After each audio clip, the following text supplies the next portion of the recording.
kita akan masuk ke, kalau Anda mau belajar syuting itu harus belajar tentang teori dulu. Apa yang mau Anda wujudkan di dalam gambar, ya. Coba perhatikan semua di sini.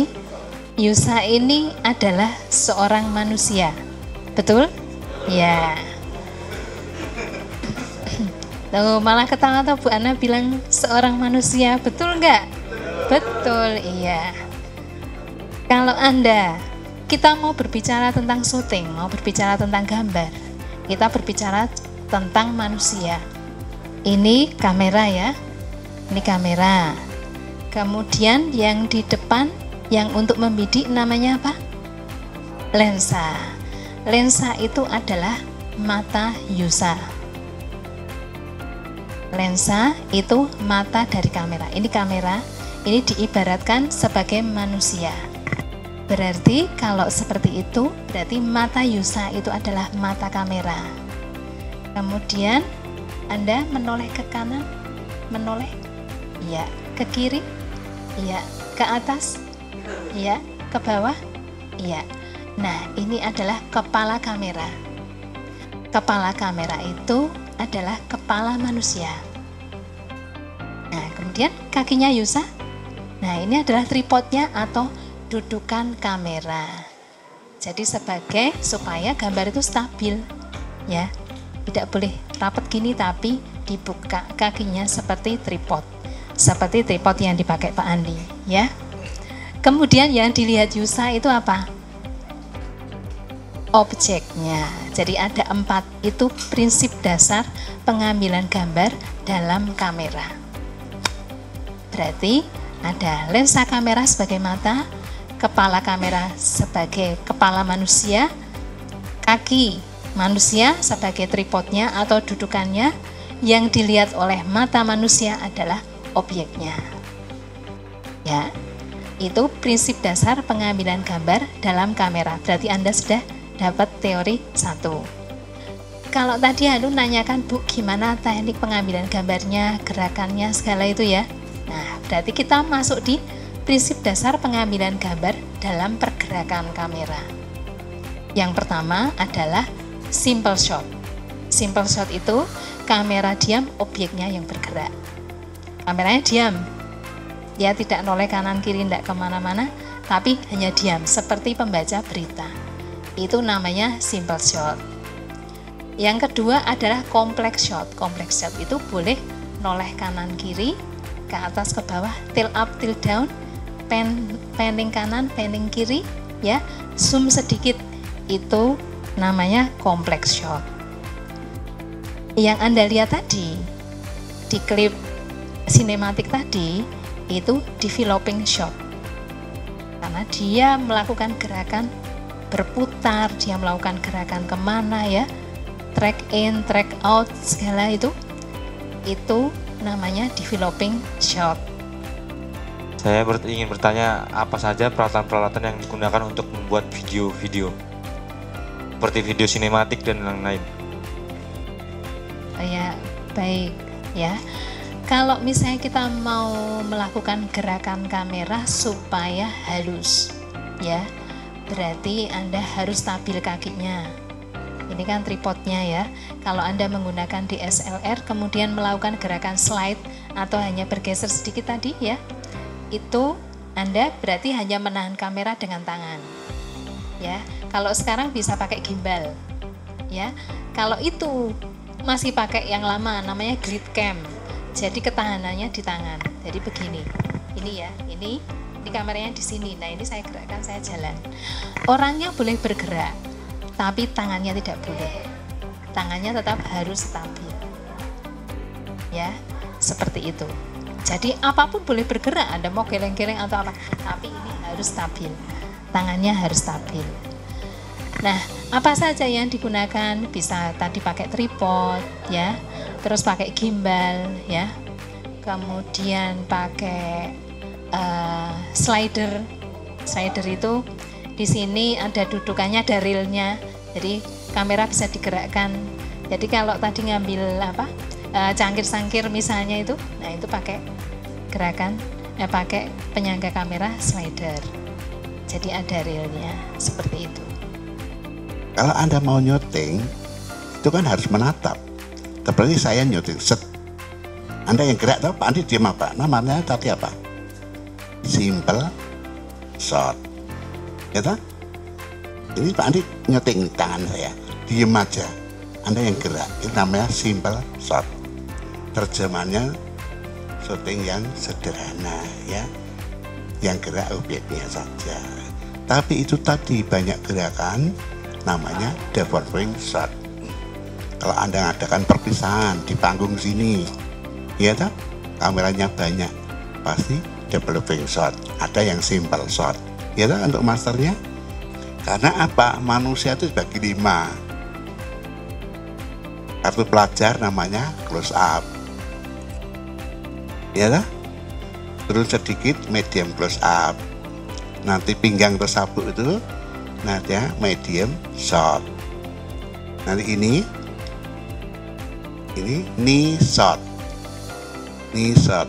Dari ujung kaki sampai ujung rambut kok berdiri, itu namanya long shot. Nah, kita kenapa kita dibagi 5 itu dasar pokok. Karena kita selalu berhubungan dengan orang. Kalau kamu nyuting benda mati, dia tidak akan protes. Tapi kalau orang, kamu syuting long shot separuh badan, kepala separuh, pasti protes. Perkenalkan, nama saya Hanifah Prihatini. Saya izin bertanya, Pak.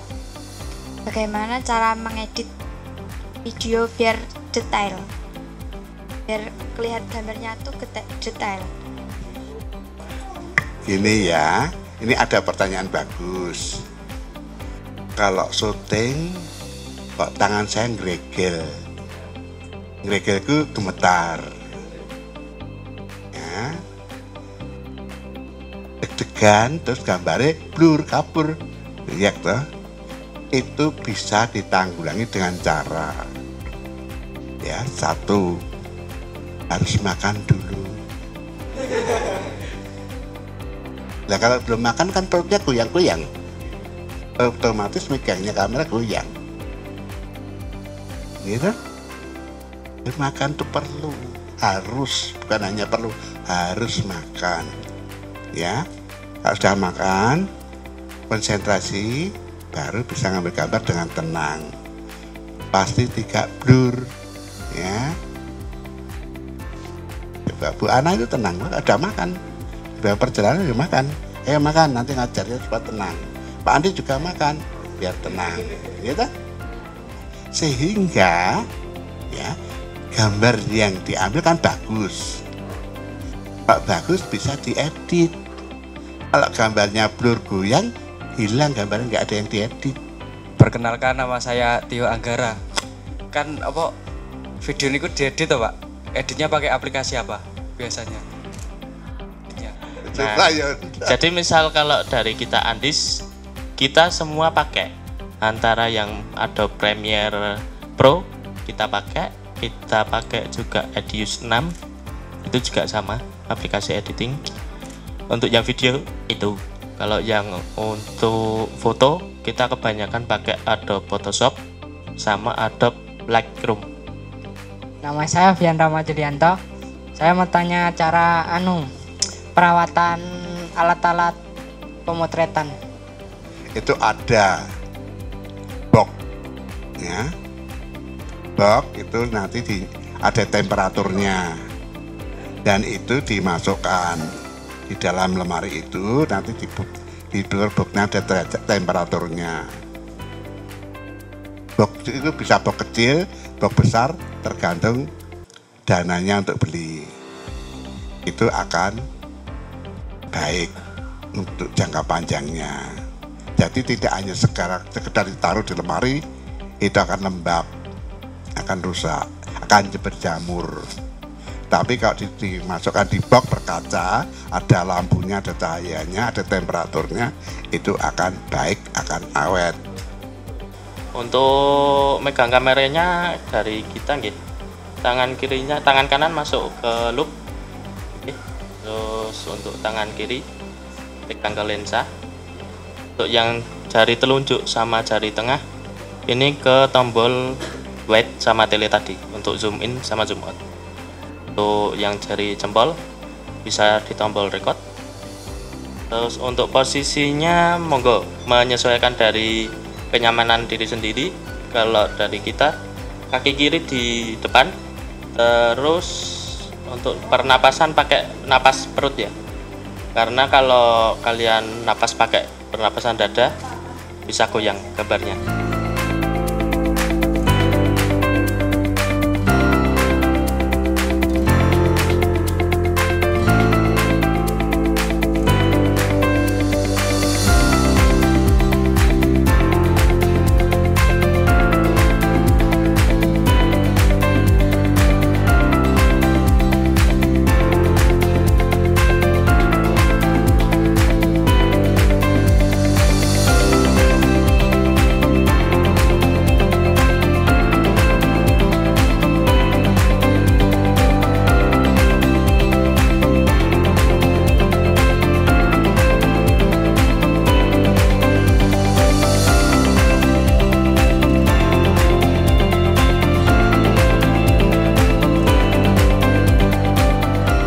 Nama saya Dias Danianto. Saya mengucapkan banyak terima kasih pada Pak Andi dan Bu Ana yang sudah menyempatkan waktu untuk mengajari kami sehingga kami bisa mengerti cara penggunaan kamera dan teknik memfoto dan memvideo. Perkenalkan, nama saya Tio Anggara. Saya berterima kasih kepada Pak Andi dan tim telah mengajari saya dan teman-teman yang tadinya belum mengerti bisa jadi mengerti, dan yang tadinya belum paham bisa menjadi paham. Terima kasih. Perkenalkan, nama saya Fitri Wulandari, kelas 12 Multimedia. Di sini saya mengucapkan terima kasih kepada Bapak Andi dan Bu Ana serta tim yang telah membantu kami dalam pembelajaran mengenal fotografi dan videografi. Perkenalkan, nama saya Angga Ilyas Noviansyah dari kelas 12 Multimedia. Saya mengucapkan terima kasih kepada Bapak Andi dan Bu Anang serta tim yang sudah mengajari kami tata cara kamera. Semoga bisa selalu sukses dan berhasil serta bisa dikenal dunia. Jadi ini tadi yang disampaikan kan tentang teknis-teknis ya Pak. Yang pengen saya tanyakan, karena kita itu anak SMK itu sebenarnya setelah lulus kita dididik untuk membuat suatu usaha atau kita harus bekerja seperti itu. Nah, yang pengen saya tanyakan yaitu bisnis yang yang berhubungan dengan video shooting ini, enaknya kita itu membangun sendiri atau kita ikut orang dulu supaya supaya tahu seluk-beluknya, atau kita bikin dulu. Enaknya seperti itu. Enaknya seperti apa Bapak? Ya, makasih Mas Tony. SMK di Multimedia ya ini, SMK Sekolah Menuju Kerja. Ya. Jadi Anda kerja dulu, magang sesuai jurusannya, ya misalnya. Makanya ada PKL, itu kan artinya ikut orang lain dulu. Hasil PKL tadi bisa modal ke kompeten Anda, kemampuan Anda. Kalau usaha sendiri itu Anda kan perlu modal dulu. Kalau bisa jangan modal dulu, tapi kepintaran dulu modalnya. Ikut orang lain dulu, ya, merasa sudah mampu, karena lika-likunya kan di dunia usaha itu baru tahu, baru nanti buka usaha sendiri. Saya lulus SMK, ya, tapi jurusannya akuntansi. Saya kerja dulu ikut orang, ya, ikut orang. Tapi namanya kerja itu kan harus nurut sama perusahaannya, ya. Terus kita harus nabung ngisikan uang dari gaji tadi. Nah, setelah kumpul, usaha itu harus sesuai dengan hati nurani. Hati nurani saya kayak, kalau waktu saya remaja ngintip cewek itu kan dimarahi. Makanya saya beli kamera, ngintip lewat kamera. Ya, iya enggak? Saya ngelirik takut tuh, malu. Bisa dimarahi, nggak sopan itu. Tapi lewat kamera, cekrek, hasilnya tak kasihkan, dia akan senang. Berarti kalau saya menyenangkan orang lain, ya, kita bisa dapat sesuatu. Wah, bagus loh ya hasilnya. Nah, baru kita, gitu, usaha. Jadi usaha itu waktu nggak lulus langsung usaha, jangan. Kamu belum tahu dunia kerja itu seperti apa, jadi nyantrik dulu. Ya. Sekarang tahu gambarannya ya. Jadi jangan langsung. Maka saya dulu gini, SMK ya saya setelah menuju kerja, saya nggak pikir kuliah. Saya kuliah itu umur 35. Saya kerja, gitu, di bank. 14 tahun saya di bank. Pulang malam jam 9 malam, jam 9 malam, setiap hari. Saya bisa. Sabtu aja masuk dulu. Nah, tak kumpulkan uang. Teman-teman saya beli rumah, saya beli kamera. Di teman-teman kamu gini ya. Dia nggak tahu, karena nggak tahu kompetensi saya. Gitu. Saya beli alat itu untuk menghasilkan uang supaya dapat gaji kantor tetap, pasif income-nya dari hasil syuting. Gitu. Jadi dapat gaji terus tambah dari usaha, jadi double. Jadi gaji kantor tabung semua bisa hidupnya dari usaha. Nah, itu caranya ya. Itu gitu Pak Tony. Oke, berarti kita harus bekerja dulu supaya nanti di satu titik tertentu kalian harus bisa usaha sendiri dari modal ketika kalian usaha tadi. Nah, usaha itu tadi untuk mengumpulkan modal untuk beli pancingnya. Ya, betul Mas. Oke, sekali lagi bareng-bareng bilang terima kasih Andis Video gitu ya. Terima kasih Andis.